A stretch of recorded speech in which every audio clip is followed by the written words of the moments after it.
வாழ்வும் எங்கள் வளமும் மங்காத தமிழென்று சங்கே முழங்கு. எம் தமிழனின் வீரமிக்க வாழ்வும் எம் தமிழ் இனத்தின் மானம் செறிந்த வளமும் மங்காத தமிழென்று சங்கே முழங்கு. தமிழக வாழ்வுரிமை கட்சி நடத்தும் இந்த மாபெரும் கண்டன ஆர்ப்பாட்டத்திற்கு தலைமை தாங்கி நடத்தி கொண்டிருக்கின்ற தோழர் ராஜா என்ற முகமது ஆஷிப், தென்காசி மேற்கு மாவட்ட வழக்கறிஞர் அணி செயலாளர் அவர்களே, இந்த ஆர்ப்பாட்டத்திற்கு முன்னிலை வகித்து நடத்தி கொண்டிருக்கக்கூடிய முகைதீன், தென்காசி மேற்கு மாவட்ட செயலாளர், மா சுதாகர், தென்காசி மேற்கு மாவட்ட பொருளாளர், சா விவேகானந்தன், கடையநல்லூர் மேற்கு மாவட்ட ஒன்றிய செயலாளர், கோ மாலையா, தென்காசி கிழக்கு நகர செயலாளர் அவர்களே, வரவேற்புரை வழங்கி தனது சிறப்பான கண்டனத்தை பதிவு செய்து அமர்ந்திருக்கக்கூடிய மரியாதைக்குரிய அண்ணன் இ சுடலை, கடையநல்லூர் மேற்கு மாவட்ட தொகுதி பொறுப்பாளர் அவர்களே, இறுதியாக நன்றியுரை ஆற்ற காத்திருக்கும் மு அலி அக்பர், தமிழக வாழ்வுரிமை கட்சி நிர்வாகி அவர்களே, இந்த மாபெரும் கண்டன ஆர்ப்பாட்டத்திற்கு சிறப்பு அழைப்பாளர்களாக விடுதலை சிறுத்தைகள் கட்சியை சார்ந்த தோழர்கள் அனைவருக்கும், இங்கு தென்காசி மேற்கு மாவட்டம், கிழக்கு மாவட்டம் மாவட்ட நிர்வாகிகள் அனைவருக்கும்,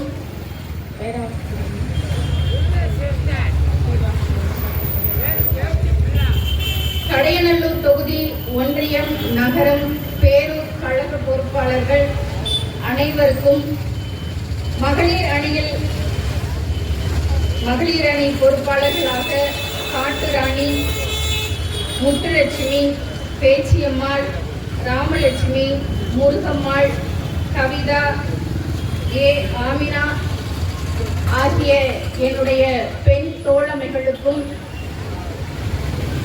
இந்த கண்டன ஆர்ப்பாட்டத்தை சிறப்பாக நடத்தி கொண்டிருக்கக்கூடிய எனது தமிழக வாழ்வுரிமை கட்சியை சார்ந்த எனது அனைத்து தோழர்களுக்கும் நிர்வாகிகளுக்கும், இந்த பிள்ளைகள், இந்த தமிழக வாழ்வுரிமை கட்சியை சார்ந்த நிர்வாகிகள் என்ன பேசுகிறார்கள், இவர்கள் பேச்ச கொஞ்சம் நின்றுதான் கேட்டு பார்ப்போமே அப்படின்னு சொல்லிட்டு அங்கங்க கொஞ்சம் தேடி கடைகள்லையும் அங்கங்க நின்று கொண்டு சாலையின் ஓரங்களிலும் எங்கள் பேச்சுக்களை கேட்டுக்கொண்டிருக்கக்கூடிய எங்கள் அன்பான தாய் தமிழ் உறவுகளுக்கும் எனது புரட்சிகர வணக்கங்களை தெரிவித்துக் கொள்கிறேன்.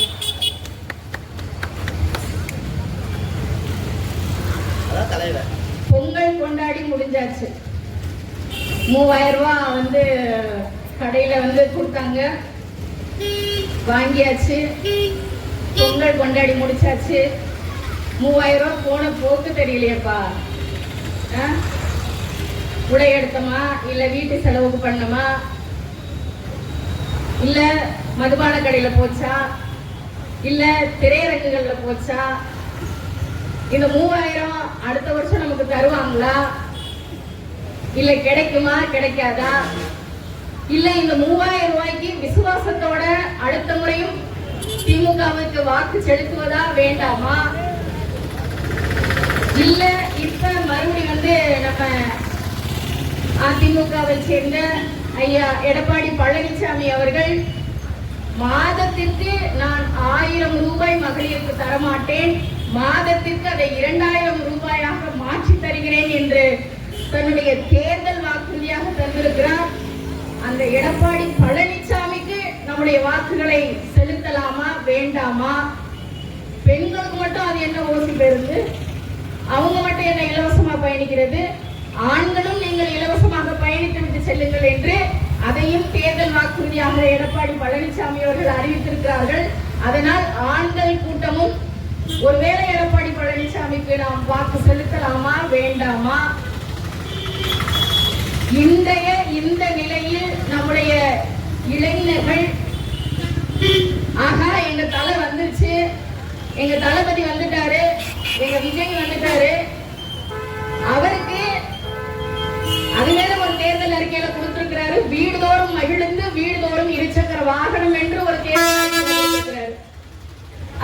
3000 பெரிதா, 2000 பெரிதா, இல்லை இலவச பேருந்து பெரிதா, இல்லை மகிழுந்தும் இருசக்கர வாகனமும் பெரிதா என்று ஒரு மனக்குழப்பத்திற்கு ஆளாகி இருக்கிறார்கள் என்னுடைய தமிழ்நாட்டு மக்கள். யோசிச்சு யோசிச்சு குழம்புறாங்க. இந்த 2026 யாருக்கு வாக்கு செலுத்துவது என்று மிகப்பெரிய ஒரு ஆலோசனையும் சிந்தனையும் என்னுடைய தமிழ்நாட்டு மக்கள் தலையில் ஏற்றிக்கொண்டு சுமந்து கொண்டு திரிகிறார்கள். சரி, அடுத்து இன்னும் இருக்குதுல்ல, இன்னும் 2 மாதங்கள் இருக்கு. யார் போட்டி போட்டுக்கொண்டு இன்னும் இலவசங்களை யார் தருகிறார் என்று பார்ப்போம். பார்த்துட்டு அவங்களுக்கு நம்ம வாக்கு செலுத்துவோம் அப்படி என்று நீங்கள் கனவிலும் நனவிலும் நினைத்துக் கொண்டு அமர்ந்திருந்தீர்கள் என்றால் உங்களை தவிர அடி முட்டாள் வேறு யாரும் கிடையாது. 50,000 ஆண்டுகளுக்கு மூத்த நீண்ட நெடிய வரலாற்று தொடர்ச்சி கொண்ட ஒரு தேசிய இனத்தின் தமிழ் வழி பிள்ளைகள் நாம். வீரம் என்றால் என்ன, மானம் என்றால் என்ன, இந்த உலகத்திற்கே பறைசாற்றிய நம்முடைய பாட்டன் வழிவந்த பிள்ளைகள் நாம். இனிமை தமிழ் மொழி எமது, எமக்கின்பம் தரும்படி வாய்த்தனள் அமுது, கனியை பிழிந்திட்ட சாறு, எம் கதியில் உயர்ந்திட யாம் பெற்ற பேரு, தனிமை சுவையுள்ள சொல்லை எம் தமிழிலும் வேறெங்கும் யாம் கண்டதில்லை, நனியுண்டு நனியுண்டு காதல் தமிழ்நாட்டில் யாவருக்கும் தமிழீது பாடி வச்சான் என் பாட்டன் பாரதி. ஆனா எனக்கு எதிர்த்தாப்புல இருக்கிற கடை, இந்த அந்த மணி ஹோட்டலு, இந்த நந்தினி டீ கடை, இந்த அங்க ஒண்ணு இருக்குது, அங்க ஒரு டீ காஃபி ஹோட்டல், இது எல்லாமே ஆங்கிலத்தை அப்படியே பிரட்டி போட்டு தமிழாக்கம் செய்து தமிழகமாகத்தான் அங்க நிக்குது, தமிழாக நிக்கல. நந்தினி டீ கடை, அது டீ கடை இல்ல, தேநீர் கடை. வாய்ப்பு இருந்தா அடுத்து மாத்திருங்க. இந்த மணி ஹோட்டல் ஆங்கிலத்தில் எழுதியிருக்கிறீங்க, அதையே தமிழ்ல மணி ஹோட்டல் எழுதியிருக்கிறீங்க. ஏன் அதை உணவகம் எழுதுனா? சைவம் சரி, அது தமிழ், அசைவம் தமிழ். அந்த ஹோட்டல் உணவகம் எழுதுறதுல என்ன இருக்கு? அங்கேயே அப்படிதான் டீ காபி, தேநீர் குழம்பி, காபிக்கு குழம்பி. அப்புறம் எங்க இருந்தியா தமிழ் வாழும்? எங்க இருந்து தமிழ் வாழும்? வடக்குல இருந்து வரான், வடக்குல இருந்து வட மாநிலத்தவன் இங்க வந்தா தமிழ்நாட்டில் பிழைத்துக் கொள்ளலாம் என்று வருகிறான். அவன் அங்க தெருவோரத்துல பானிபூரி கடை போடுறான். ஆனா நம்ம தமிழன் சோம்பேறி என்ன பண்றான்? அவன்கிட்ட இருந்து பானிபூரி ரசப்பூரி எல்லாத்தையும் கத்துக்கிட்டு இவன் ரோட்டோரமா கடை போட்டு இவன் பிச்சைக்கார மாதிரி நிக்கிறான். வட மாநிலத்தவன்லாம் கடை வச்சு முதலாளியே உட்கார்ந்துட்டான். இதை விட கேவலம், இதை விட கொடுமை, இதை விட ஒரு துயர் இந்த தமிழ்நாட்டிற்கு வருகிறது என்றால் என் மானத்தமிழ் உறவுகள் நன்றாக சிந்தித்துக் கொள்ள வேண்டும். நீ என்றைக்கு நீ உனது உரிமையை இழந்து தவித்து நிற்க போகிறாய் என்று. ஏற்கனவே தேர்தல் வாக்காளர் திருத்தல் பட்டியல் வந்துருச்சு. கிட்டத்தட்ட 50,000 வாக்காளர்களுக்கு மேல் அங்க பட்டியல்ல இல்ல, காணாம போயிடுச்சு. இந்த 50,000 வாக்காளர்களும் யார் சேர்த்திருக்காங்க தெரியுமா? வட மாநிலத்தில் வந்து இங்கு வந்து பிழைப்பு நடத்தி கொண்டிருக்கக்கூடிய வட மாநிலத்திலே கூலி தொழிலாளர்களாக தமிழ்நாட்டில் வேலை பார்த்து கொண்டிருக்கக்கூடிய அவர்கள் தேர்வர்களாக அங்க ஓட்டு போடுறதுக்கு வாக்குரிமையை பெற்றாச்சு.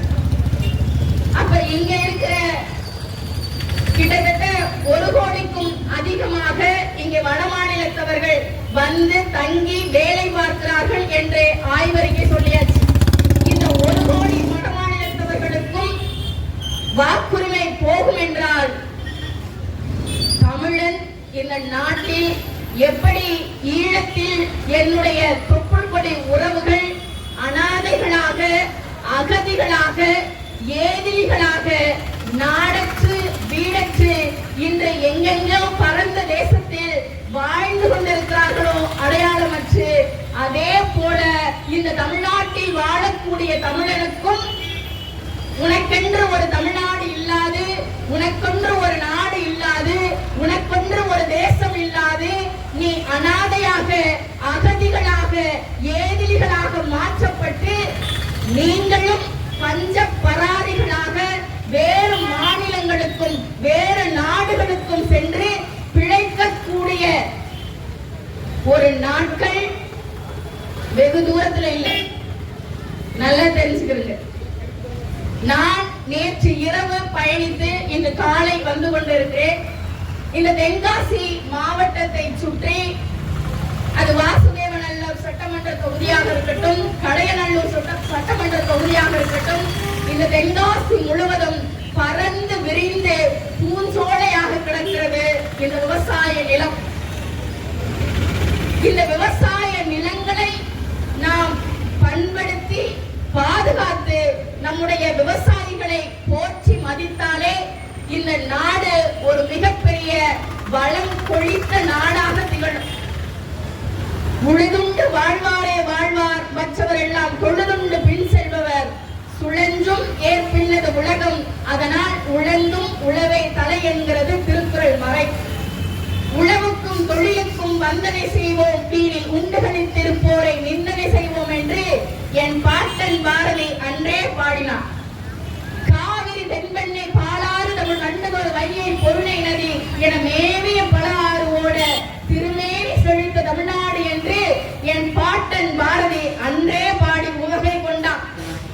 அப்படிப்பட்ட ஒரு விவசாய பூமியை நாம் என்று மறந்ததன் விளைவு, விவசாயிகளை நாம் அவமதித்ததன் விளைவு, நாம் உண்ணுகின்ற சோற்றை, உண்ணுகின்ற அரிசியை, உண்ணுகின்ற பருப்பை அனைத்தையும் நாம் அவமதித்ததன் விளைவு இன்னைக்கு மற்ற மாநிலங்களிலும் மற்ற நாட்டிலும் இன்று தமிழன் கையேந்தி பிச்சை கேட்டுக் கொண்டிருக்கிறான்.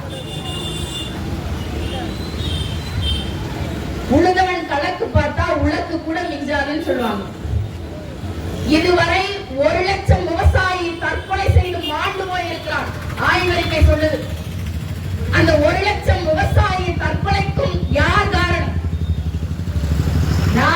நாமதான். அரசு நம்ம பழி சொல்லி ஒண்ணும் இல்லை. நாம் முழுக்க முழுக்க விவசாய பின்னணியை சார்ந்தவர்கள். ஏன் இந்த தை முதல் திருநாள், பொங்கல் திருநாள் என்று வழி வழியாக ஏன் நாம் முன்னெடுக்கிறோம்?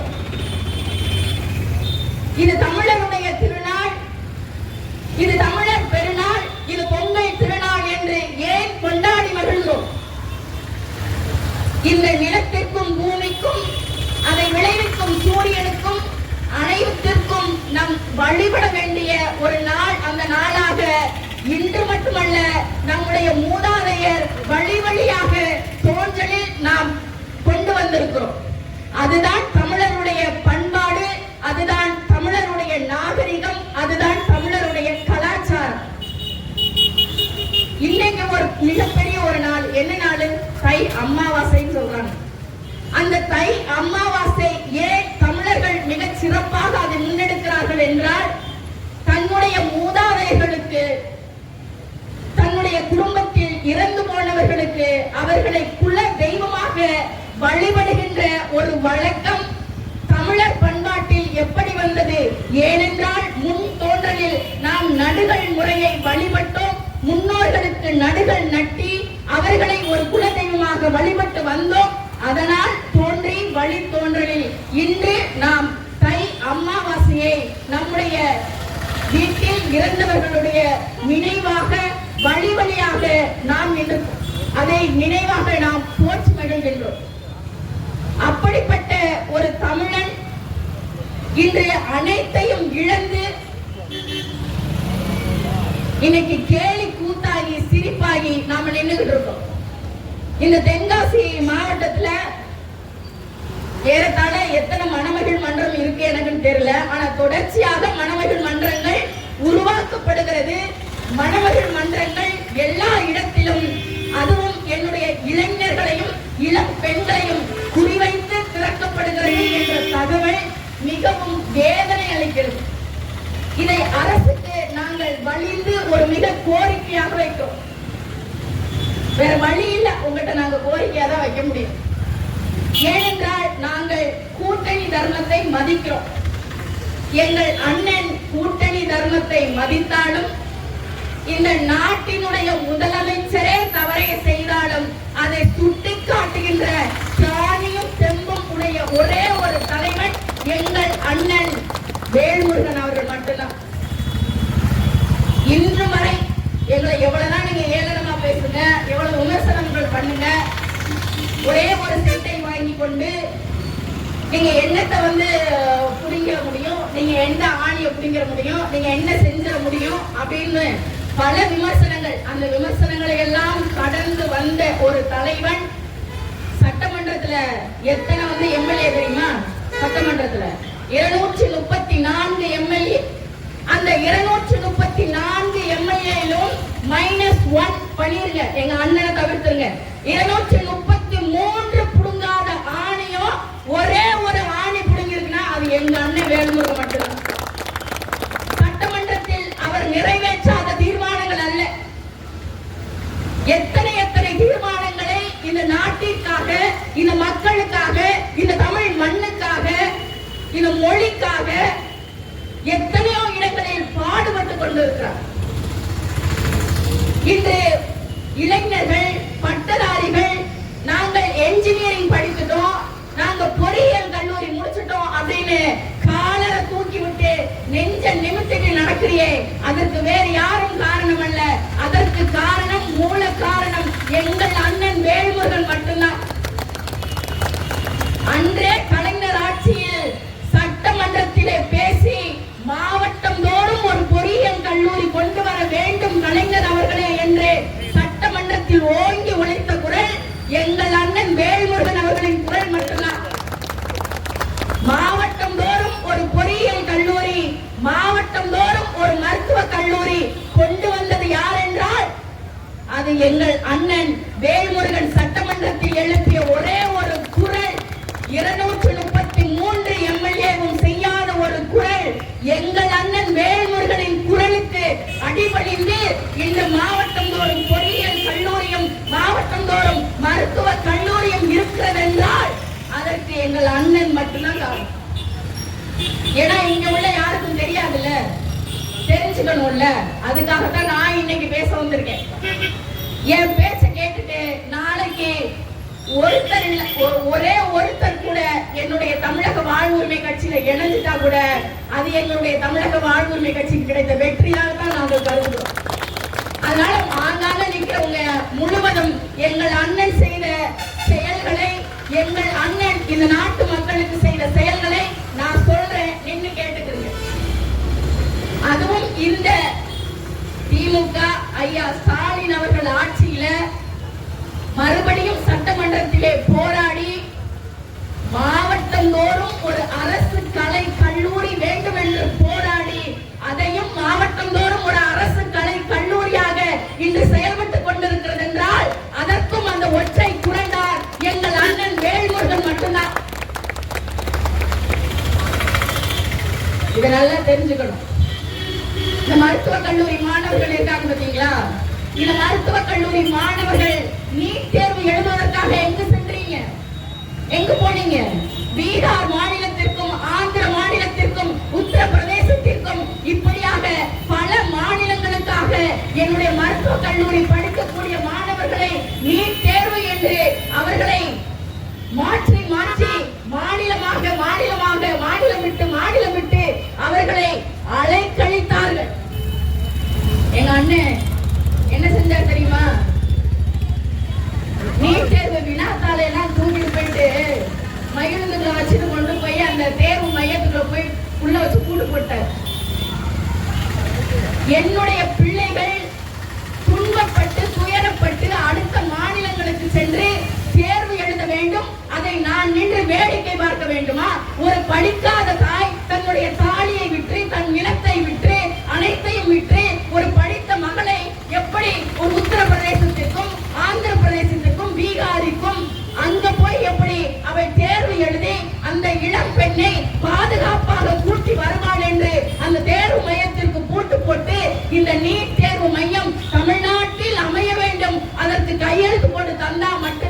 இந்த தேர்வு மையத்தை நான் திறப்பேன்னு உட்கார்ந்துருந்தான்ல, ஒரு திராணியும் தெம்பும் நிறைந்த தலைவன், அவன் எங்களுடைய தலைவன்.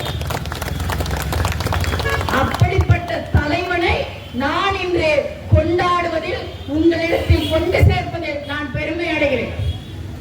காவல்துறை பேசி பார்த்துச்சு, ஒன்றிய அரசு பேசி பார்த்துச்சு, எங்க அண்ணன் அசரலையே, அசர மாட்டாரு. நீ எழுதி கையெழுத்து போட்டு கொடு, நீட் தேர்வு மையம் இங்க வரணும், தமிழ்நாட்டில் அமையணும். என்னுடைய மருத்துவக் கல்லூரி படிக்கக்கூடிய மாணவர்களுடைய கனவுகள் நனவாக வேண்டும்.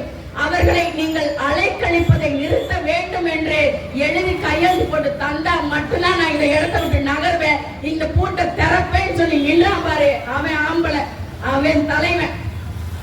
கடைசியில அடிபடிஞ்சு, ஐயா இந்த தடவை தேர்வு எழுதுறதுக்கு எல்லாரும் காத்திருக்கிறாங்க, அதனால அடுத்த முறை கண்டிப்பாக நீட் தேர்வு மையம் தமிழ்நாட்டில் படிக்கக்கூடிய மருத்துவக் கல்லூரி மாணவர்களுக்கு தமிழ்நாட்டிலேயே நடைபெறும் என்று எழுதி கையெழுத்து போட்டு வாங்கிட்டு தான் என் தலைவன் வெளியிலேயே வந்தான். எத்தனை பேருக்கு இது தெரியும்? எத்தனை பேருக்கு தெரியும்? இப்படிப்பட்ட ஒரு தலைவனை இந்த மக்களிடத்திலே நான் அடையாளப்படுத்திக் கொண்டிருக்கிறேன். இப்படி எண்ணற்ற காரியங்களை இந்த மக்களுக்காக செய்து கொண்டிருக்கிறவர். எங்களுடைய கட்சியோட கொள்கைகளே என்ன தெரியுமா? சமத்துவம், சமூக நீதி, இவை எல்லாம் தான். நீங்க நினைச்சுட்டு இருக்கிறீங்க தமிழக வாழ்வுரிமை கட்சி ஒரு குறிப்பிட்ட சாதிக்கின்ற ஒரு கட்சியாக இங்கே நின்று கொண்டிருக்கிறது. ஏனென்றால் அது பாட்டாளி மக்கள் கட்சியிலிருந்து பிரிந்து வந்து அவர் இந்த கட்சியை நடத்தி கொண்டிருக்கிறார். அதனால் அந்த குறிப்பிட்ட சாதிக்கும் மட்டும் அந்த கட்சியாக நிற்கும் என்று நீங்கள் தவறான எண்ணங்களை கொண்டிருந்தால் அதை இன்றோடு மாற்றிக்கொள்ளுங்கள். தமிழக வாழ்வுரிமை கட்சி குறிப்பிட்ட சாதிக்கான கட்சி அல்ல, ஒரு சாதிக்கான கட்சி அல்ல, அனைத்து உயிர்களுக்குமான கட்சியாக தமிழக வாழ்வுரிமை கட்சி இந்த மண்ணில் நின்று கொண்டிருக்கிறது. ஒரு தனி ஒருவன் இந்த மண்ணில் கட்சியை தனியாக தொடங்கி 14 ஆண்டுகள் அதை சரிவர நடத்தி இன்று 15ஆம் ஆண்டிலே நாங்கள் அடியெடுத்து வைத்துள்ளோம். இந்த 15 ஆண்டுகளிலும் எங்கள் அண்ணன் பயணித்த பாதைகள் 40 ஆண்டு கால பயணங்கள். கட்சி தொடங்கிதான் 15 ஆண்டுகள். எங்கள் அண்ணன் அரசியலுக்கு வந்து 40 ஆண்டுகள். 15 வயதில் ஒரு சிறுவன் இந்த அரசியல் தேவை, இந்த அரசியலில் நான் ஆட்சி அதிகாரத்தில் வந்தால்தான் என் தமிழ்நாட்டு மக்களுக்கு, இந்த ஏழை மக்களுக்கு, இந்த பாமர மக்களுக்கு நான் ஏதாவது ஒரு நல்லது செய்ய வேண்டும் என்று. ஏனென்றால் அதிகாரம் வலிமையானது, அதை அடைந்து விட்டால் அனைத்தும் எளிமையானது என்பதை புரிந்து கொண்ட ஒரே காரணத்தினால்தான் 15வது வயதில் தொடங்கிய அரசியல் வரலாற்று பயணம் இன்று 40 ஆண்டு காலமாக இந்த மண்ணில் நீடித்துக் கொண்டிருக்கிறது. ஏனென்றால் எங்கள் அண்ணன் மரியாதைக்குரிய வேல்முருகன் அவர்கள் ஏற்றுக்கொண்ட தலைவன் அப்படிப்பட்ட ஒரு தலைவன். அவன்தான் இந்த நாட்டில் ஒரு பெரும் படை கட்டி 24 நாடுகளை எதிர்த்த ஒரே தலைவன் அவன்.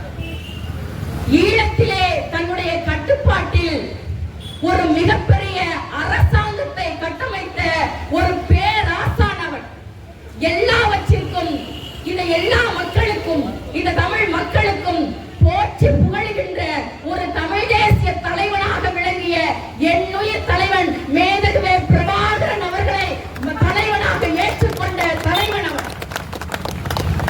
அப்படிப்பட்ட தலைவனின் பாதையில் வழிவந்த பிள்ளைகள் நாங்கள். எங்க அண்ணன் என்று ஒரு வரலாறு இருக்குது.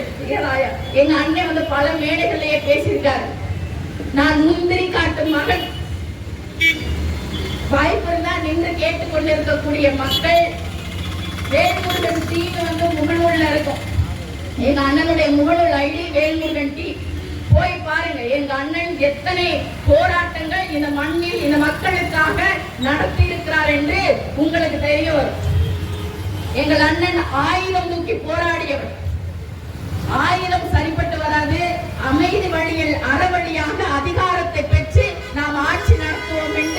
இன்று அடங்கி இன்று ஆட்சி அதிகாரத்தை பெற்று அவர் பயணித்துக் கொண்டிருக்கிறார். இங்க இருக்கிற காவல்துறை எங்கள் தமிழக வாழ்வுரிமை கட்சி நிர்வாகிகளை அடக்குவதினாலோ ஒடுக்குவதினாலோ அவர்களை அவமானப்படுத்துவதினாலோ மக்கள் பிரச்சனைகளை அவர்கள் தூக்கி பிடிப்பதினால் அவர்களை ஓரம் கட்டுகின்ற பணியை நீங்கள் செய்வதினாலோ நீங்கள் வெற்றி பெற்றவர்கள் ஆகிவிட மாட்டீர்கள். ஏனென்றால் எங்கள் அண்ணன் வேல்முருகன் அவர்களை கேட்டு பாருங்கள். அத்தனை காவல்துறையையும் ஓட ஓட விரட்டிய ஒரே தலைவர் எங்கள் அண்ணன் வேல்முருகன் அவர்கள். எத்தனை எஸ்ஐ பதவியிலிருந்து நீக்கியிருக்காரு, எத்தனை எஸ்ஐ வந்து நீக்கியிருக்காரு, காவல்துறைக்கு எத்தனை பேருக்கு தண்டனை வாங்கி கொடுத்திருக்கிறார் என்று எங்கள் அண்ணன் வாழ்க்கை வரலாறு எடுத்து பார்த்தீங்கன்னா தெரியும்.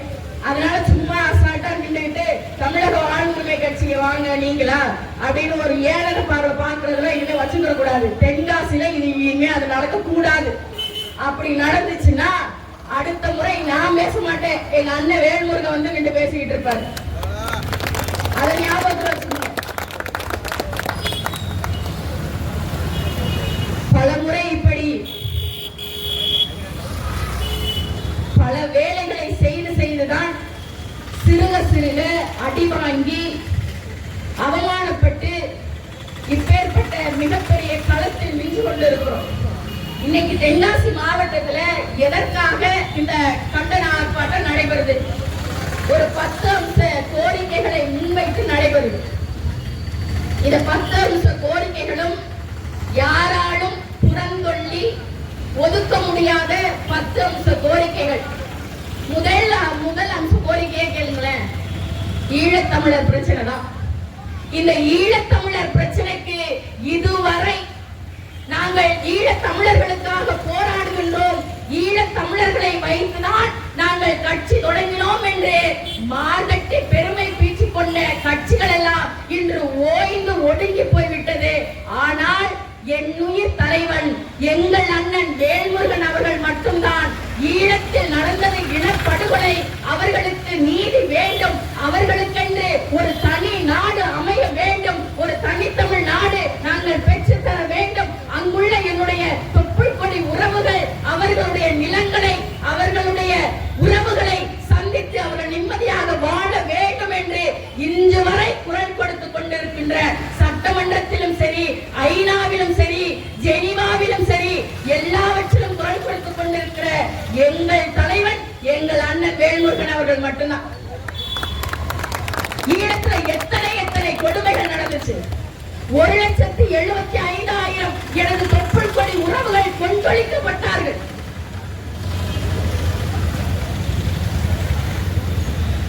ஒரு 1,75,000 உறவுகள். அவங்க வேற யாரும் இல்ல, இலங்கை நாட்டில் வாழ்ந்துகின்ற தமிழர்கள் அல்ல, அவர்கள் இங்கிருந்து போன தமிழர்கள்.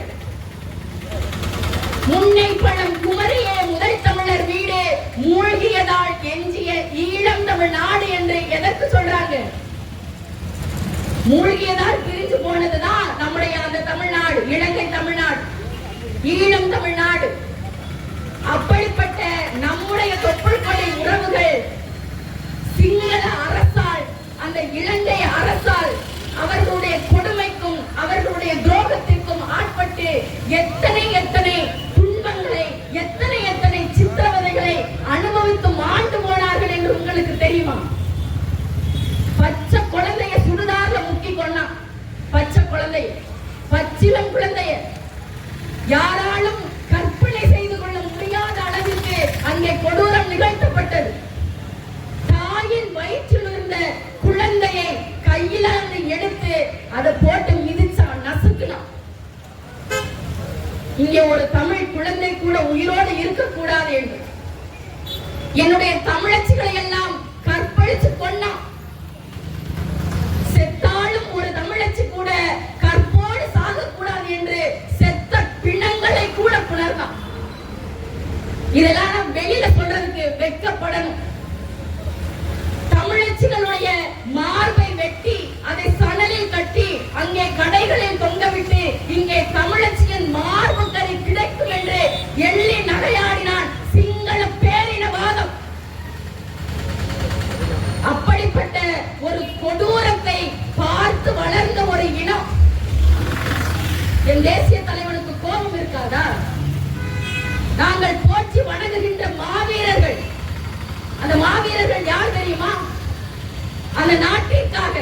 ஈழ மக்களுக்காக, அந்த தேசத்திற்காக தன் உயிரையே அர்ப்பணித்தவர்கள் அவர்கள். தனக்கென்று ஒரு குடும்பம் வேண்டாம், தனக்கென்று ஒரு மகிழ்ச்சி வேண்டாம், தனக்கென்று ஒரு குழந்தை வேண்டாம். என்னுடைய சாவு இந்த இனத்திற்காக, இந்த ஈழ மக்களுக்காக, இந்த போராட்டத்திலேயே நாங்கள் மடிய வேண்டும் என்று விரும்பி ஏற்றுக்கொண்ட மாவீரர்களின் சாவு. அந்த சாவை, அந்த மாவீரர்களை நாங்கள் இன்னும் போற்றி மகிழ்ந்து கொண்டிருக்கிறோம், போற்றி வணங்கிக் கொண்டிருக்கிறோம். இப்போது சமீபத்திலே செம்மணியிலே கிடைக்கப்பட்ட அந்த எலும்பு கூடுகள் சொல்லும் அவர்கள் எத்தனை சித்திரவதை செய்து மாண்டு போனார்கள் என்று. ஒரு தாய் தன்னுடைய குழந்தையை தன்னுடைய மார்போடு அணைத்தபடி கிடைத்த ஒரு எலும்பு கூடு இந்த நாட்டையே உலுக்கி எடுத்தது. எத்தனை வேதனைகளை அந்த தாய் அந்த கடைசி நிமிடத்தில், அந்த இறுதி நிமிடத்தில் சுமந்திருப்பார். அந்த இறுதி மூச்சை அந்த குழந்தை எப்படி பயந்து நடுங்கி ஒடுங்கி அந்த தாயின் அரவணைப்பிலே தன்னுடைய இறுதி மூச்சை நிறுத்தி இருக்கும். எப்பேற்பட்ட ஒரு வரலாறு! அந்த வரலாற்றில் வாழ்ந்த இன மக்கள் மிச்சம் இருக்கிறாங்க. அந்த மிச்சம் இருக்கிறவங்களை கூட நிம்மதியாக அவர் நிலங்களை அவர்களிடம் ஒப்படைக்க கூடாது என்று இந்த சிங்கள பேரினவாதம் இன்று வரை அவர்களை நசுக்கிக் கொண்டிருக்கிறது, ஒடுக்கிக் கொண்டிருக்கிறது என்றால் இதை விட கேவலம் இந்த நாட்டிற்கு இந்த தேவையான்னு கேட்கிறேன். அவமானம், வெட்கம், நம்மள வெட்கப்படணும். அதை இந்த ஒன்றிய அரசு கேள்வி கேட்காமல் இலங்கை எங்களுக்கு நட்பு நாடு என்று சொல்கிறது. மானங்கட்டவர்களே, என் வாயில நிறைய எச்சி இல்லை, இல்லடா துப்பி.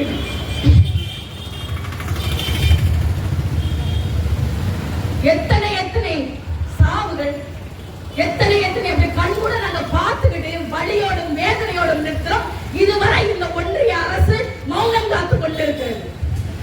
இந்த நாட்டிலே கலவரத்தை ஏற்படுத்த முனைந்து கொண்டிருக்கிறது, வலிந்து திணித்துக் கொண்டிருக்கிறது. நம்மை சாதிகளாக, மதங்களாக எப்படி பிரித்தாளுமை செஞ்சு கொண்டிருக்கிறது இந்த RSS, இந்த பிஜேபி கும்பல். இவங்களெல்லாம் இந்த மண்ணில ஓட விரட்ட வேண்டாமா? விரட்ட வேண்டாமா? புத்தக பையோடு கிடைந்த அந்த எலும்பு கூடுகள் எவ்வளவு பெரிய கனவை சுமந்து என்னுடைய இளம் பிள்ளைகள், நானும் படிக்க போகிறேன், நான் ஒரு மருத்துவராக போகிறேன், நான் ஒரு பொறியாளராக போகிறேன், நான் ஒரு கவிஞராக போகிறேன், நான் ஒரு ஆசிரியராக போகிறேன் என்று எத்தனை கனவுகளை சுமந்து போராடி நின்று கொண்டிருந்திருப்பான். அந்த புத்தக பையை சுமந்திருப்பான். அந்த சின்னஞ்சிறு குழந்தையை கூட கொன்று குவித்து இன்னைக்கு போர்ல காணாம போனவங்க காணாம போயிட்டாங்க போலன்னு நினைச்சிட்டு இருக்காங்க. உறவுகள் எல்லாம், ஈழத்தமிழர்கள், நம்முடைய உறவுகள் எல்லாம் எங்கோ ஏதோ ஒரு தேசத்தில் பாதுகாப்பாக நிம்மதியாக வாழ்ந்து கொண்டிருப்பார்கள். என்றாவது ஒரு நாள் நாம் சந்திப்போம் என்ற ஆசையில் கனவுகள்ல மண்ணெளி போட்டுருச்சு அந்த சிங்கள பேரினவாதம். செம்மணி முழுக்க தோண்ட எலும்பு கூடுகள். இன்னும் எத்தனை எலும்பு கூடுகள் எந்தெந்த இடத்தில் கிடைக்க போகிறது என்று அந்த ஆண்டவனுக்கு தான் வெளிச்சம். இன்னமும் அந்த நிலங்கள் பாழ்பட்டு போய் கொண்டிருக்கிறது. அந்த ஈழத்தின் வரலாறு தெரியுமா உங்களுக்கு? மார்கழி மாதமானால் அந்த வயல் வெளிகளிலும் அந்த வரப்போரங்களிலும் எல்லா இடங்களிலும் ஒரு பூ, ஒரு மலர் பூத்து குலுங்குமா. அது என்ன பூ தெரியுமா? அது என்ன மலர் தெரியுமா? எம் மாவீரர்களின் உடலை சுமந்து கொண்டிருந்த அந்த புகைப்படத்தை நீங்கள் பார்த்திருந்தால் தெரியும். அது செங்காந்தல் மலர். மார்கழி மாதம் என்றாலே அது அந்த ஈழ தேசத்திலே அந்த பூத்து குலுங்குகின்ற அந்த மலர், ஈழ தேசத்தின் பெருமையை உணர்த்திய அந்த செங்காந்தல் மலர். அந்த செங்காந்தல் மலரை எதற்கு ஒப்பிடுகிறார்கள் தெரியுமா? ஒரு பெண்ணின் விரலுக்கு ஒப்பிடுகிறார்கள். ஏனென்றால் அது வெளியில் பச்சை, மஞ்சள், சிவப்பு, இப்படி ஒரு 3 வித வண்ணத்தில் வந்து அது அழகாக விரிந்து ஒரு பெண்ணின் கை விரல்கள் எப்படி அழகாக இப்படி விரிந்து நிற்குமோ அதே போல அந்த வயல்வெளி ஓரங்களிலும் அந்த ஈழ தேசத்திலும் அந்த மலர் பறந்து விரிந்து என்னுடைய ஈழ தேசத்தின் பெருமையை உணர்த்தியது என்று பெருமைப்பட்ட அந்த நாடு ஈழ மண். ஆனால் எங்கு பார்த்தாலும் இரத்த வாழைதான் அடித்துக் கொண்டிருக்கிறது அந்த ஈழ தேசம். நாங்கள் அந்த வழியை உணர்ந்து பேசிக் கொண்டிருக்கிறோம். இன்றும் என்னுடைய அந்த ஈழ மக்களை, தமிழ் மக்களை அந்த மண்ணில் வாழ விடாமல் அடித்து துரத்தி அவர்களுடைய நிலங்களை பறித்து கொண்டு புத்த பிக்குகள் புத்தர் சிலையை கொண்டு வந்து அந்த தமிழ் மண்ணிலும் தமிழர் நிலங்களிலும் நிறுவிக் கொண்டிருக்கிறார்கள். இதைவிட இதுக்கு மேலையும் நம்ம கொந்தளிச்சு ஒண்ணுமே கேட்கலைனா அங்கு நடந்த சம்பவம் இங்கு நடக்கிறதுக்கு ரொம்ப நேரம் ஆகி போயிடாது. ஏனென்றால் அதே நிலைமைதான் இந்த நாட்டில் நடந்து கொண்டிருக்கிறது. அதை என் மான தமிழ் உறவுகள் நன்றாக சிந்திக்கணும். நன்றாக சிந்திச்சு இனி வரும் காலங்களில் நாம் எப்படி தமிழன் விழித்துக் கொள்ள வேண்டும், இந்த தமிழ் மக்கள் எப்படி விழித்துக் கொள்ள வேண்டும், தமிழர் உரிமைகளை நாம் எப்படி போராடி நாம் பெற்றுக்கொள்ள வேண்டும் என்று நீங்க தான் முடிவெடுக்கணும்.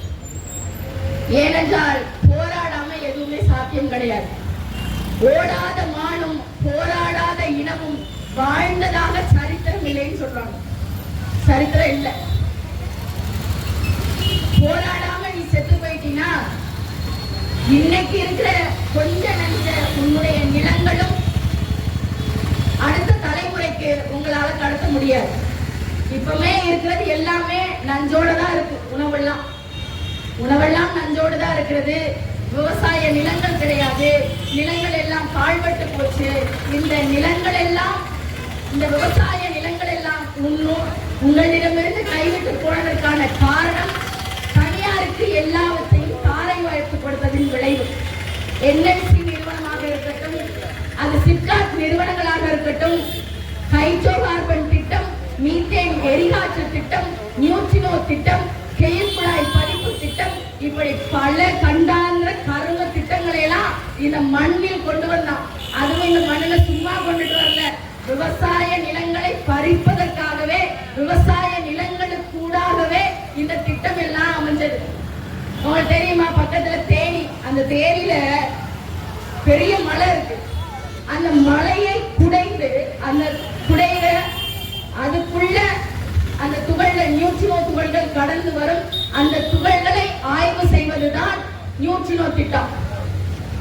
இதைவிட உயரமான பெரிய மலைகள் எல்லாம் வேற வேற மாநிலங்கள் எல்லாம் இருக்கு. ஆனா அதையெல்லாம் விட்டுட்டு இங்க வந்து ஏன் வர்றானா, தமிழ்நாட்டுல இல்லாத வளங்களே கிடையாது.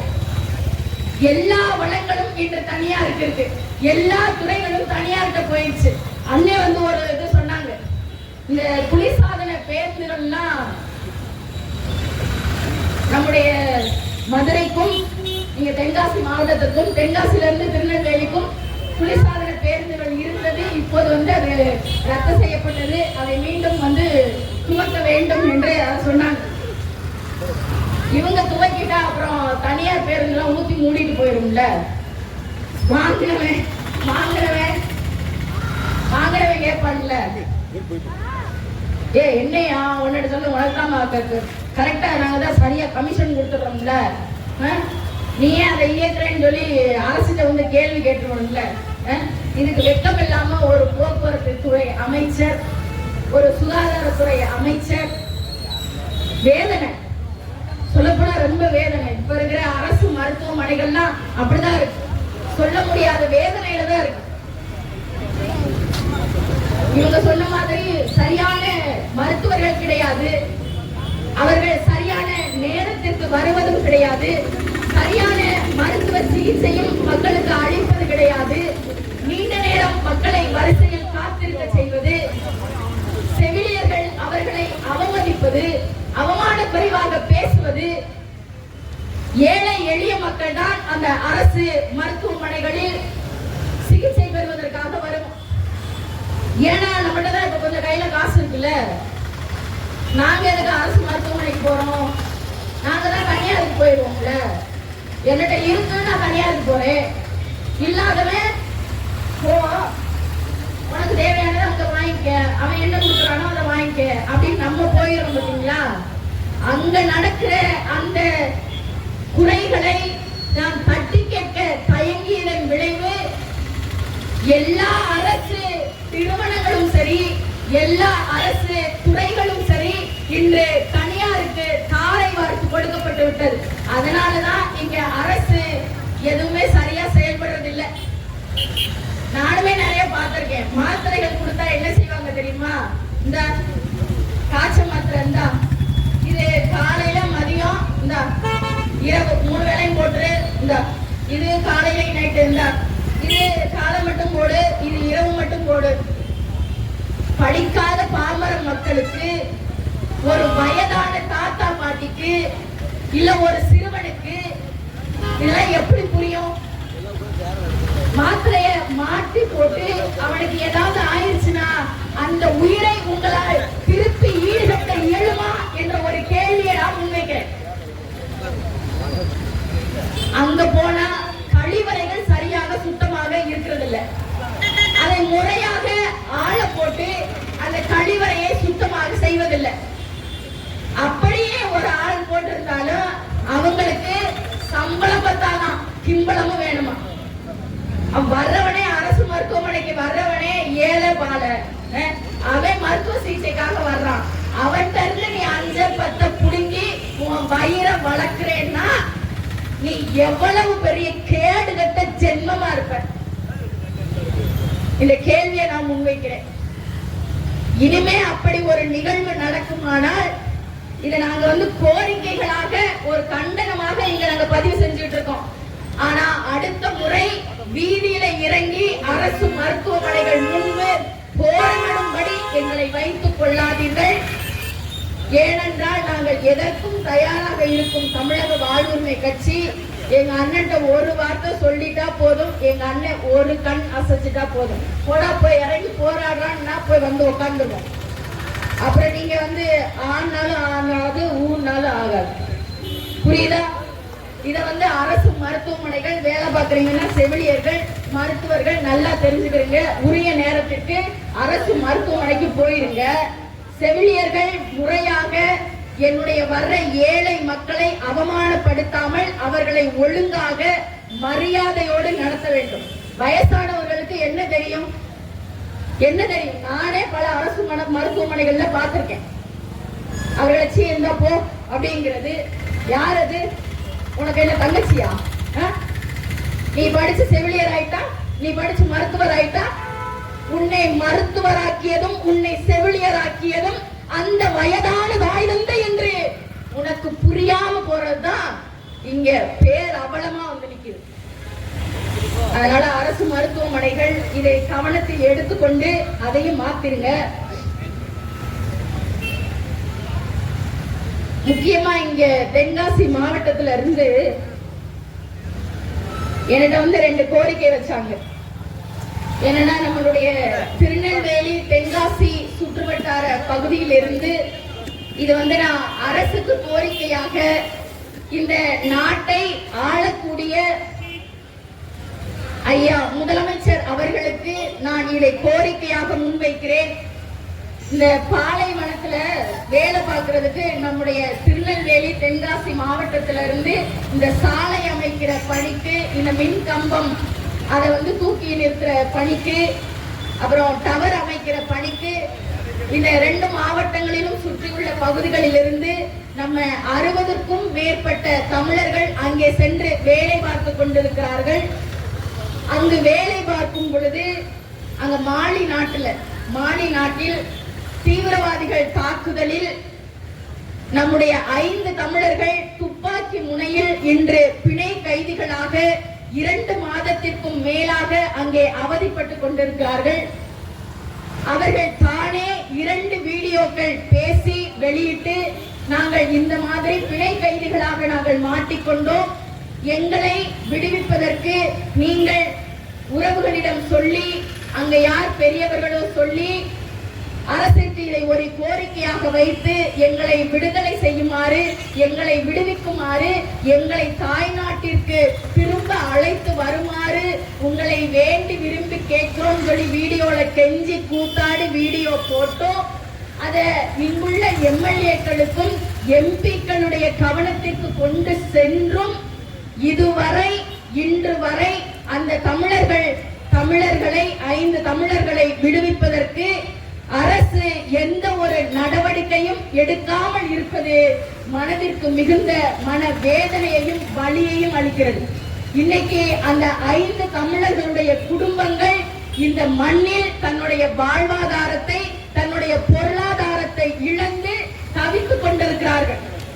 இப்பதான் ஒரு 10 நாளைக்கு முன்னாடி ஒரு தம்பியுடைய மனைவி அவர்கள் குழந்தை பெற்றிருக்காங்க. அந்த குழந்தைக்கு தன்னுடைய அப்பா இல்லை என்று, தன்னுடைய அப்பா பிணை கைதியாக அங்கே மாட்டிக்கொண்டிருக்கிறார் என்று அந்த பிஞ்சு குழந்தைக்கு தெரியுமா? அப்ப எப்பேற்பட்ட வலியையும் வேதனையும் அந்த குடும்பங்கள் இங்கே அனுபவித்துக் கொண்டிருக்கிறது என்பதை இந்த நாட்டின் முதலமைச்சர் கவனத்திற்கு நான் கொண்டு வருகிறேன். நீங்கள் எப்படியும் நம்மளுடைய பேச்ச உளவுத்துறை எடுப்பாங்கல்ல, உளவுத்துறை எடுப்பாங்கல்ல, பேச்ச எடுப்பாங்களா? அப்படி எங்களுடைய பேச்சை குறிப்புகள் எடுத்தீர்கள் என்றால் இதை தயவு செய்து தமிழ்நாட்டினுடைய முதலமைச்சர் கவனத்திற்கு எடுத்து சென்று இந்த 5 தமிழர்களின் விடுதலைக்கு வழிவகுக்க வேண்டும் என்று அதை கோரிக்கையாக நான் வைக்கிறேன். அப்புறம் இன்னொரு கோரிக்கை மக்கள் வந்தாங்க. ஆலங்குளம் சட்டமன்ற தொகுதியில இருந்து வந்தாங்க. சுப்பிரமணியபுரம் பஞ்சாயத்து கூழாங்குளம் கிராமம். சுப்பிரமணியபுரத்துல பஞ்சாயத்து தலைவர் ஒருத்தர் இருக்காரு. எல்லாமே எம்எல்ஏ பார்க்க முடியாது, எம்பி பார்க்க முடியாது, முதலமைச்சர் பார்க்க முடியாது, துணை முதலமைச்சர் பார்க்க முடியாது. அதற்காகத்தான் உங்களுக்கு கீழே ஒவ்வொருவராக முதலமைச்சர், துணை முதலமைச்சர், அமைச்சர், எம்எல்ஏக்கள், துறை சார்ந்த அமைச்சர்கள், வார்டு கவுன்சிலரு, பஞ்சாயத்து தலைவர்கள், சேர்மனு, இப்படியாக பல பதவிகளை உங்களுக்கென்று பிரித்து கொடுத்தாலும் ஆனா நீங்க என்ன செய்யறது? நமக்கு எங்க கிம்பளம் வருதோ, நமக்கு எங்க கமிஷன் வருதோ, நம்ம குடும்பம் நல்லா இருந்தா போதும் அப்படின்னு நினைச்சுக்கிட்டு என்ன பண்ணிடுறீங்க? உங்களுடைய பஞ்சாயத்திற்கோ உங்களுடைய ஊரிற்கோ நல்லது செய்யாமல் விட்டு விடுகிறீர்கள். 2026 தேர்தல் பக்கத்துல இருக்கு. தேர்தல்ல ஜெயிக்கணும்னா ஒழுங்கா மக்கள் கோரிக்கையை நிறைவேற்றிருங்க. இல்லையா ஆட்சி கவிழ்ந்தா நாங்க பொறுப்பு இல்லை. அதைத்தான் சொல்ல முடியும். ஏன்னா ஆலங்குளம் சட்டமன்ற தொகுதியிலிருந்து, கூழாங்குளம் கிராமத்திலிருந்து வந்த அந்த சக நிர்வாகிகள், தோழர்கள், அந்த ஏழை மக்கள் என்ன சொல்றாங்க தெரியுமா? கூழாங்குளம் கிராமத்திலிருந்து ஆண்டிப்பட்டியில போய் நியாய விலை கடைகள்ல பொருட்கள் வாங்குறாங்க. கூழாங்குளத்திற்கும் ஆண்டிப்பட்டிக்கும் 2 கிலோமீட்டர் தூரம். இப்ப உள்ள நேரத்துல 2 கிலோமீட்டர் நடந்து போய், இல்ல அவன் 2 சக்கர வாகனத்திலே போகணும். வேலையை விட்டுட்டு நியாய விலை கடைக்கு ஒவ்வொரு முறையும் அவன் 2 கிலோமீட்டர் தூரம் நடக்கிறான் என்றால், இதை சரி செய்யாத இந்த அரசு, இந்த சரி செய்யாத இந்த பஞ்சாயத்து தலைவர்கள், இதை சரி செய்யாத இந்த நிர்வாகிகள், இந்த வார்டு உறுப்பினர், கவுன்சிலர் எல்லாரையும் நான் கேள்வி கேட்கிறேன். ஊருக்கு 2-3 நியாய விலை கடைகள் இருக்கு. கிராமத்திற்கு 2-3 நியாய விலை கடைகள் இருக்குது. இங்கிருந்து அவர்கள் தினமும் 2 கிலோமீட்டர் தூரம் நடக்கிறார்கள் என்றால் அவர்களுடைய வேதனையை சொல்லியும் நீங்க என்ன சொல்லியிருக்கிறீங்க? ஐயா உங்க பேரை சொல்றேன்னு நீங்க எதுவும் நினைச்சுக்க வேண்டாம். எம்எல்ஏ ஐயா, மரியாதைக்குரிய ஐயா மனோஜ் பாண்டியன் அவர்களே, உங்களை சந்திச்சு அந்த மக்கள் இதை குறையாக சொல்லியும் நீங்க என்ன உங்களுக்கு வாக்குறுதி கொடுத்தீங்க?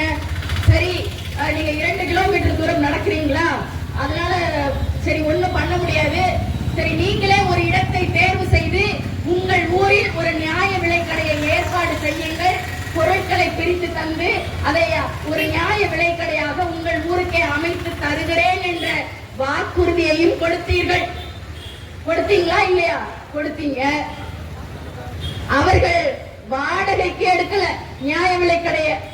தன்னுடைய சொந்த பணத்தை அந்த பூலாங்குள கிராம மக்கள் தன்னுடைய சொந்த பணத்தை வைத்து அந்த ஆண்டிப்பட்டியிலே என்ன பண்ணாங்க? சுப்பிரமணியபுரத்திலேயே ஒரு நியாய விலைக்கடையை அமைச்சிட்டாங்க. அந்த நியாய விலைக்கடையை திறந்து வைக்கிறதுக்கு ஏயா என் மக்களை இவ்வளவு கஷ்டப்படுத்துறீங்க? நீ ஒண்ணு உங்க அப்பா வீட்டு காசுல நியாய விலை கடை நடத்தலையே, அதை கட்டலையே. என்னுடைய மக்கள் சிறுக சிறுக கூலி வேலை பார்த்து அவர்கள் சிறுக சிறுக அந்த கிராமத்தில் உள்ள மக்கள் தான் குருவி சேர்த்து வைத்திருக்கிறார் போல அந்த பணத்தை சேர்த்து வைத்து கட்டிய அந்த நியாய விலை கடையை திறந்து வைக்க துப்பில்லைனா நீங்க எல்லாம் என்ன ஆட்சி பண்றீங்க? நீங்க எல்லாம் என்ன எம்எல்ஏ? ஒருவேளை மானம் போயிருமோன்னு நினைக்கிறீங்களோ? இது ஊர் மக்களே கட்டின நியாய விலை கடை, அதனால நான் வந்து திறந்து வச்சா ஐயோ நமக்கு பேர் வராதேன்னு நினைக்கிறீங்களோ? நாளைக்கு மாவட்ட ஆட்சியர் அலுவலகத்திற்கு சென்று இதை தமிழக வாழ்வுரிமை கட்சி சார்பாக இதை நாங்கள் மனுவாக கொடுக்க நினைக்கிறோம், மனுவாக கொடுக்க போகிறோம். இதை நான் மனுவாக கொடுப்பதோடு மட்டுமல்லாமல் அந்த மாவட்ட ஆட்சியர் அலுவலகத்திலே அமர்ந்து அந்த நியாய விலைக்கடை திறக்கும் வரை நான் தர்ணாவில் ஈடுபடுவேன். நான் இன்னைக்கு எச்சரிக்கை செய்கிறேன். இந்த தென்காசி மாவட்டத்தில் நின்று கொண்டு தர்ணாவில் ஈடுபடுவேன். இதை நல்லா தெரிஞ்சுக்குங்க. இது இந்த செய்தி உங்க காதுக்கு எட்டி இருந்தா நான் மாவட்ட ஆட்சியர் அலுவலகத்திற்கு போகும் முன்பே அந்த நியாய விலைக்கடையை திறக்க நீங்க போயிருக்கணும். அப்படி போகலையா? பூலாங்குளம் கிராம மக்கள், ஆண்டிப்பட்டி கிராம மக்கள், சுப்பிரமணியபுரம் மக்கள் எல்லாரையும் ஒன்று திரட்டி நாளைக்கு ஒரு மிகப்பெரிய தர்ணா இருக்குன்னு அண்ணே பாத்துக்கிறீங்க சொல்லியாச்சு. சரிங்களா? ஏன்னா தமிழக வாழ்வுரிமை கட்சினா என்ன நினைச்சீங்க? அப்படியே பயந்து ஓடி போயிரும் நினைச்சீங்களா? இருக்கிற எல்லா எம்எல்ஏ வீட்டிலையும் இருக்கிற எல்லா அதிகாரிகளையும் எல்லா காவல்துறையிலையும் விரல்ல விட்டு ஆட்டுறது, கண்ணுல விரல்ல விட்டு ஆட்டுறதுன்னு சொல்லுவாங்கல்ல, அந்த வேலையை எங்க அண்ணன் பார்த்துக்கிட்டு இருக்காரு. உங்களுக்கு ஒண்ணு தெரியுமா? எங்க அண்ணன் பண்ருட்டி சட்டமன்ற எம்எல்ஏ மட்டும் கிடையாது. எனது அருமை உறவுகளை நல்லா தெரிஞ்சுக்கங்க. எங்கள் அண்ணன் வேல்முருகன் தமிழக வாழ்வுரிமை கட்சியின் நிறுவன தலைவர் மட்டுமல்ல, பண்ருட்டி சட்டமன்ற எம்எல்ஏ மட்டுமல்ல, தமிழ்நாடு அரசின் உறுதிமொழி குழு தலைவர் என்பதை இந்த இடத்தில் நான் பதிவு செய்து கொள்கிறேன். ஒரு உறுதிமொழி குழு தலைவரின் வேலை என்ன தெரியுமா? அரசு நிறுவனங்கள், அரசு கட்டிடங்கள், அரசு நீங்க என்னென்ன அமைக்கிறீங்களோ அது எல்லாம் சரியாக இருக்கிறதா, நன்றாக தரமாக இருக்கிறதா என்று ஆய்வு செய்கிற வேலை எங்கள் அண்ணனுடைய வேலை. ஒவ்வொரு மாவட்டத்திற்கும் சென்று எங்க அண்ணன் அரசு மருத்துவமனையா இருக்கட்டும், எந்த இடமா இருக்கட்டும், ஆய்வு பண்ணிக்கிட்டு இருக்காரு. தென்காசிக்கு வர்றதுக்கு ரொம்ப நாள் ஆயிடாதுங்கய்யா. அதை ஞாபகத்துல வச்சுக்கிட்டு ஒழுங்கா எங்க தென்காசி மாவட்டத்தில் உள்ள நிர்வாகிகள் வைக்கிற கோரிக்கைய நீங்க உடனே விரைந்து முடிக்கணும். முடிக்கலையா எங்க அண்ணனை வர வைக்கிறத தவிர வேற வழி இல்லை. தென்காசி மாவட்ட பதிவுத்துறையில லஞ்சம் மற்றும் ஊழலை உடனடியாக நிறுத்த வேண்டும் அப்படின்னு சொல்லி ஒரு கோரிக்கை வச்சிருக்கோம். சார் பதிவாளர் அலுவலகங்கள்ல எதற்கெடுத்தாலும் லஞ்சம் கேட்கும் நிலை. இது எப்படி சொல்றது, எல்லா இடங்களையும் லஞ்சம் தவிர கையூட்டு பெறுவது பெரிய எனது ஒரு கேவலமான செயல், மகா கேவலமான செயல் சொல்லி இந்த இது சொல்லுவாங்கல்ல, மது நாட்டிற்கும் வீட்டிற்கும் கேடு, மது உடல் நலத்திற்கும் கேடு, உனக்கும் கேடு, உனக்கும் தீங்கு விளைவிக்கிறது என்று சொல்லி அரசே எல்லா இடத்துலையும் மனமிழ் மன்றத்தை திறந்து வைக்கிறது. அது மாதிரி கேவலம் அரசு துறைகளில் லஞ்சம் குறையோடி கிடப்பது. பிறக்கிறதுல இருந்து நீ சாவுற வரைக்கும் லஞ்சம் கொடுத்தே சாவணும். பிறப்பு சான்றிதழ் வாங்குறதுக்கும் லஞ்சம்,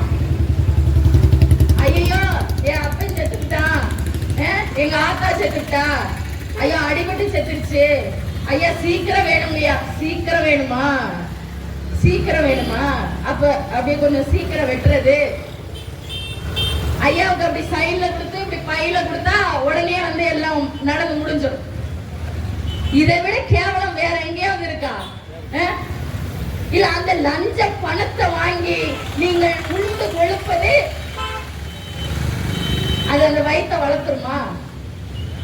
உன்னுடைய தலைமுறையை வளர்த்துருமா? அது ஒரு ஏழை தாய், ஒரு ஏழை மகன், ஒரு ஏழை மக்கள் தன்னுடைய வியர்வையை ரத்தமாக சிந்தி இந்த மண்ணில் சம்பாதிச்ச பணம். அவன் எவ்வளவு வயிறஞ்சு கொடுத்திருப்பான், எவ்வளவு வயிறஞ்சு கொடுத்திருப்பான்.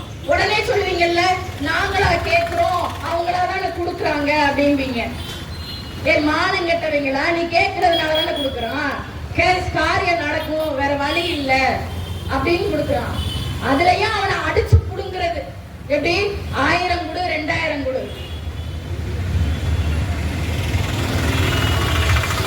இல்ல அதோட பச்சை ஏதாவது வார்த்தை வந்துருமோ அப்படின்ற மாதிரி அடக்க வேண்டிய சூழ்நிலையா இருக்குது. அதனால என்ன வந்து இந்த அரசு துறைகள்ல வேலை பார்க்கறவங்க, இந்த தாசில்தார் அலுவலகம், மாவட்ட ஆட்சியர் அலுவலகம், இந்த மாதிரி இடங்கள்ல வேலை பார்க்கறவங்க தயவு செய்து இந்த மாதிரி லஞ்சம் வாங்கிட்டு என் மக்களை, அவர்களுடைய உழைப்பை சுரண்டும் வழக்கத்தை, ஒரு முறையை, ஒரு கேவலமான இழி செயலை இன்றோடு நிறுத்திடுங்க, இன்றோடு நிறுத்திடுங்க. ஏன் உனக்கு அரசு சம்பளம் கொடுக்கல? அரசு சம்பளம் கொடுக்கல, அதான் வாங்குறியே. மாதம் மாதம் 1.5 லட்சம் 2 லட்சம் வாங்கி உன் வீட்டுக்கு கொண்டு போறிய. அதுல உங்க தொங்க தாலி எல்லாமே போட்டுக்கிட்டு இருக்கீங்களே. ஒரு விவசாயில, ஒரு கூலி வேலை பார்க்கிறவன், சாக்கடை எழுறவன், ஒரு ரோடு சாலை அமைக்கிறவன், இப்படி தினசரி கூலி வேலைகளை பார்க்கிற அந்த ஏழை வாழைகளுடைய பணத்தையும் நீ திருடி புடுங்கி நீ அதை திங்கணும் என்றால் அது நீ திங்கிறது சோறு இல்ல சாமி, நரகம். நீ திங்கிறது சோறு இல்ல. அதை சரியா கவனத்துல கொண்டுட்டு இனிமே அதை மாத்தி லஞ்சம் வாங்குறத நிப்பாட்டிருங்க. இதை வந்து எல்லாமே ஒரு எச்சரிக்கையா தான் சொல்றோம் நாங்க. இந்த அரசு பள்ளி கல்லூரி மாணவர்கள் படியில் தொங்கி செல்லும் நிலையை தவிர்க்க அரசு பேருந்துகளை வந்து சரியான நேரத்தில் இயக்கணும்னு சொல்லியிருக்கோம். அது எப்படினே இயக்கும், அது எப்படி இயக்கும்? ஏன்னா இருக்கிறது எல்லாமே நட்டத்துல போகுது. நம்மள வேற ஓசி பஸ் வேற கிண்டல் பண்றாங்க, ஓசி ஓசி ஓசி வேற கிண்டல் பண்றாங்க நம்மள. அந்த ஓசி பஸ் வேற சரியான நேரத்தில் இயக்குவாங்களா? அதை வேற நம்ம சொல்ல வேண்டியது இருக்கு. அதுவும் இது மட்டுமல்ல, அரசு பேருந்துகள் மட்டுமல்ல, எல்லாத்தையும் அரசு பேருந்துகள் ஏன் வந்து குறைந்தது, அரசு பேருந்துகள் ஏன் இல்லைன்னா எல்லாமே பேருந்துகள் எல்லாமே தனியார் பேருந்துகளா மாறிடுச்சு.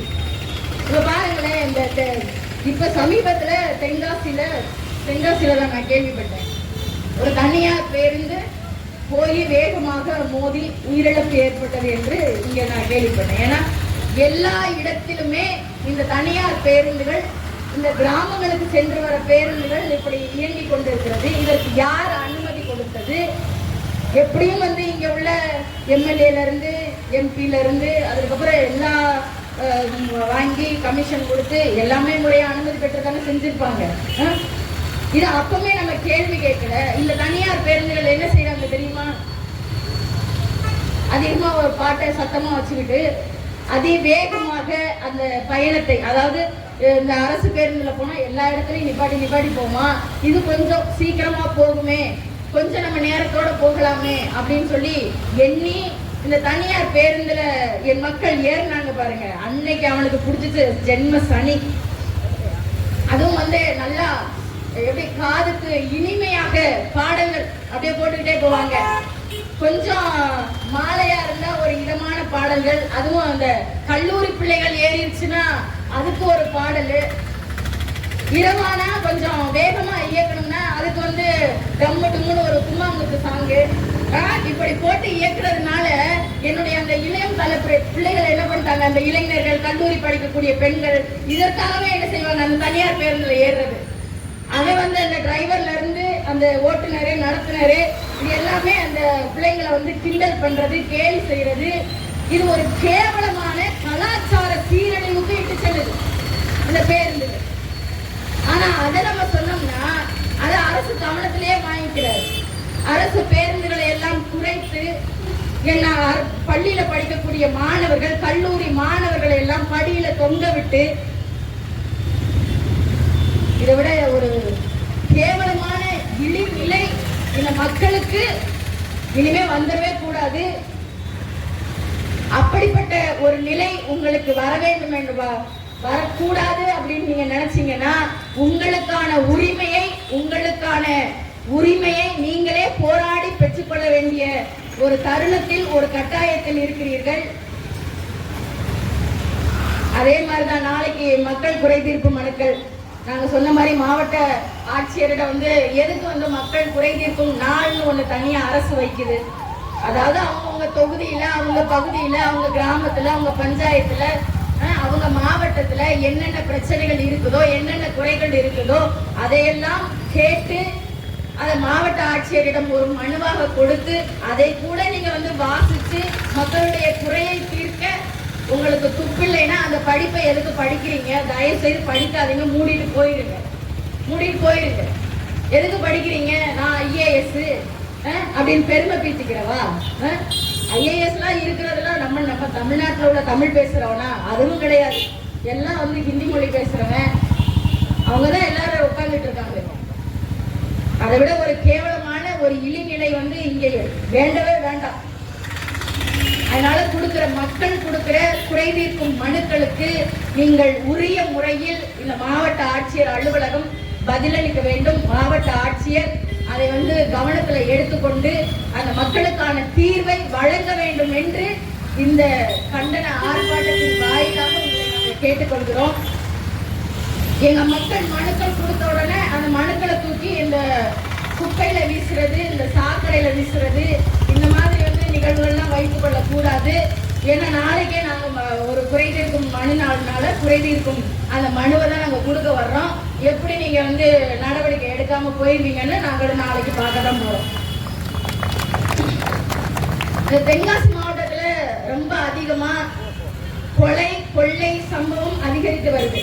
இதை உடனடியாக ஒழுங்கு நடவடிக்கை எடுத்து அதிகாரிகளின் அந்த காவல்துறையை சிறப்பு காவல் குழு அமைத்து ரோந்து தீவிரப்படுத்தி அனைத்து சிசிடிவி கேமராக்களையும் செயல்பாட்டில் வைத்திருக்க வேண்டும் என்று கேட்டோம். காவல்துறைக்கு அதை விட வேற என்ன பணின்னு எனக்கு தெரியல. இரவு முழுக்க வந்து நீங்க ரோந்துல இருக்கிறது, ஏன்னா மாற்றி தான் பணி போடுவாங்க. காலையில இருந்து மாலை இரவு நேர பணியாளர்கள் அப்படின்னு சொல்லி காவல்துறை மாற்றி தான் போடுவாங்க. ஆனா இதை கூட வந்து நீங்க செய்யாம இந்த மாவட்டத்துல அளவுக்கு அதிகமான கொலை கொள்ளை அப்படி நடக்குதுன்னா இதுல வந்து தவறு வந்து மக்கள் மேல இல்ல, காவல்துறை மேல இருக்குது. காவல்துறையும் மக்கள் மேல கோபம் கொள்ளக்கூடாது. ஏன்னா மதுக்கடைகள் அங்கங்க இருக்குது. ஏன்னா இங்கேயே ஒரு பார் இருக்குது, நான் பார்த்துட்டேன். அது தனியார் பார் தானே? அது தனியார் பார். பாருங்க, இப்படி பக்கத்திலேயே பாரை திறந்து வச்சிருந்தா அவன் குடிச்சிட்டு எல்லா சம்பவத்திலையும் ஈடுபடுறான். அதனால நீங்க கேள்வி கேட்க வேண்டியது மக்களை இல்ல. அப்படி ஒரு சம்பவம் நடந்தா, ஐயா முதலமைச்சர் ஸ்டாலின் அவர்களே, இங்க கொலை கொள்ளை சம்பவம் அதிகரித்து கொண்டே வருகிறது, எங்களால பணி செய்ய முடியல, இருக்கிற மதுபான கடைகளை எல்லாம் இழுத்து மூடுங்கள் என்று காவல்துறை அனைவரும் என்ன செய்றீங்க? தலைமை செயலகத்துல போய் உட்கார்ந்து எப்படி எங்களுடைய ஆசிரியர்கள் உண்ணாவிரத போராட்டம் இருக்கிறார்களோ, எப்படி செவிலியர்கள் போராட்டம் இருக்கிறார்களோ, அப்படி போய் காவல்துறை என்ன பண்றீங்க? போய் உட்கார்ந்துருங்க. ஏன்னா ரொம்ப சிரமமா இருக்கிறியா? வீட்டுக்கு கூட போக முடியல, பொண்டாட்டி பிள்ளைய பார்க்க முடியல, என் பொண்டாட்டி மூஞ்சில காரி துப்புறா, என் பிள்ளை நீ அப்பனான்னு கேக்குது அப்படின்னு போய் கொட்டுங்க, உங்க குறையெல்லாம் கொட்டுங்க. ஏன்னா கொலை சம்பவம் எதனால ஏன் நடக்குது? குடிச்சிட்டு வண்டி ஓட்டுறான், நீ வண்டி ஓட்டுறத பிடிக்கிற, அவனுக்கு ஒரு ஃபைனை போடுற, அவன் கேட்கிறான் குடிச்சிட்டு நான் வண்டி ஓட்டுறேன், என்னை குடிக்க வச்சது யாருன்னு கேட்கிறான். அதுக்கு பதில் இருக்குதா? அதனால இருக்கிற மதுபான கடைகள் இந்த தென்காசி மாவட்டம் முழுக்க சுத்தி இருக்கிற மணமகள் மன்றங்கள் அனைத்தும் இழுத்து மூடப்பட வேண்டும். ஏனென்றால் 2026 வருது. அதுக்காக அதை முன்னிட்டு 2026ல மூடிட்டு ஆட்சிக்கு வந்ததுக்கு அப்புறம் மறுபடியும் தொடங்கலான்னு பகல் கனவு காணாதீங்க. மூடுனதாவே இருக்கட்டும். மனமகிழ மன்றங்கள் அனைத்தும் மூடப்பட வேண்டும். பக்கத்துல இருக்கிற பார்கள் அங்க எப்படி சம்பவங்கள் நடக்குது அப்படிங்கிறத காவல்துறை நீங்கள் கவனத்தில் எடுத்துக்கொண்டு அதை சரியான குழு அமைத்து நீங்கள் இருக்கிற இந்த சிசிடிவி கேமரா எல்லா இடத்துலயும் சிசிடிவி கேமரா வைக்கணும் சொல்லியாச்சு. அதையும் நீங்கள் செய்யாமல் இருப்பது எவ்வளவு பெரிய தவறுன்னு காவல்துறை புரிஞ்சுக்கிறீங்க. இந்த ரயில் நிலைய பார்க்கிங் முறைகேடு அது நானே அனுபவிச்சிருக்கேன் ஐயா. கொண்டு போய் வண்டியை நிப்பாட்ட முடியாது. நிப்பாட்டினா வண்டிய ஓரங்கட்டு காசு எடு அப்படின்னு. நான் இறக்க வந்தது பயணிய. ஏன் உள்ள கூட அவன் ட்ரெயின் முடிக்கிறதுக்கு அவசரமா நிக்கிறான். ட்ரெயின் நிக்குதுடா, ட்ரெயின் நிக்குதுன்னு சொன்னா அதெல்லாம் இல்ல. அங்க பார்க்கிங் பண்ணிட்டு போறதுக்குள்ள ட்ரெயின் அவன் மிஸ் பண்ணிட்டானா என்ன செய்வாங்க? இல்ல அவன் ஒரு தேர்வுக்கு அவசரமாக போகிறான், இல்ல அவன் ஒரு அவசர வேலையாக செல்கிறான், எப்படி போவான்? இதெல்லாம் கேவலம். சிரிச்சு துப்பிடணும். துப்பணும். வேற வழியில எங்களால கோரிக்கையை மட்டும்தான் வைக்க முடியுது. எங்க அண்ணன் வேல்முருகன் அண்ணன் அவர்களுடைய முகத்திற்காக நான் பார்க்கிறேன். அதனால இத கோரிக்கையாக மட்டுமே வைக்கிறேன்.